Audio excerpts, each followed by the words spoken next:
সবচাইতে শ্রেষ্ঠ সম্পদ হচ্ছে আল মারআতু সালিহা, সৎ চরিত্রবান নারী।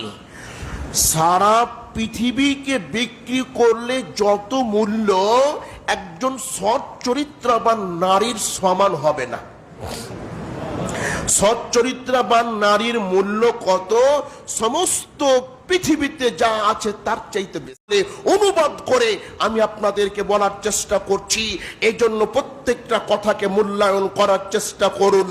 রাসূল সাল্লাল্লাহু আলাইহি ওয়াসাল্লাম বলছেন, দুই শ্রেণীর মানুষ জাহান্নামে যাবেই যাবে, আমি নবী তাদেরকে এখনো দেখিনি। আমি নবী তাদেরকে এখনো দেখিনি। দুই শ্রেণীর মানুষ জাহান্নামে যাবেই যাবে, আমি নবী তাদেরকে এখনো দেখিনি। তার মধ্যে অন্যতম সবচেয়ে জঘন্যতম হচ্ছে, আল্লাহ রাসূল সাল্লাল্লাহু আলাইহি ওয়াসাল্লাম বলছেন, ওয়ানিসাউন কাসিয়াতুন আরিয়াতুন, ওই মহিলা যেই মহিলা পোশাক পরার পরেও উলঙ্গ থাকে।